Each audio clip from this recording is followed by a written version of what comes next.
I'm a criminologist working on a Road Safety Trust funded project looking at ways of preventing mobile phone use by drivers. Since the start of the year, we've been travelling around the country meeting people who are running projects aimed at preventing mobile phone use.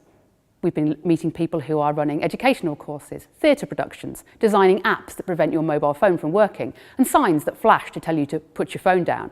And then, of course, there's the important work of the police in enforcing the law in this area.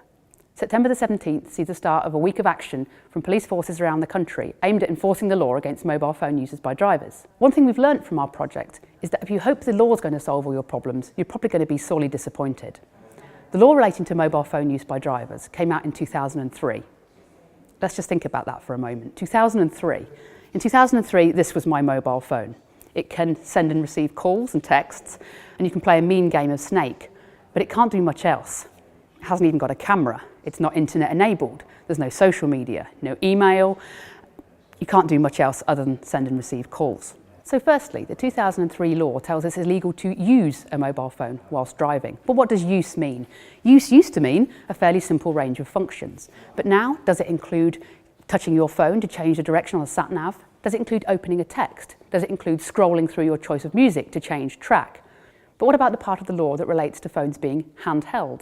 Again, that might seem pretty obvious. For one of these, you have to hold it in your hand to do anything regards its functionality. You can't tell it's a phone home. But what about things like the Apple Watch that actually has a lot of that communicative function that you get from a mobile phone, but it's not held, it's worn? And finally, what does it mean to actually be driving these days? Cars have changed a lot since 2003, and now we have things like lane assist, parking assist, cruise control. Many people also don't know that it's illegal to use your phone while stuck in traffic. And lastly, why is it the law only relates to handheld, not hands-free mobile phone use?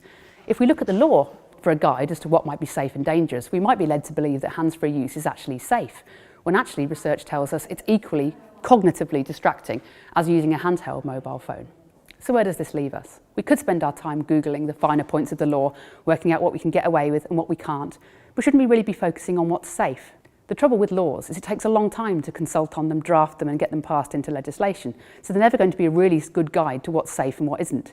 So if we Google the finer points of the law, aren't we just researching legal rather than illegal ways to die?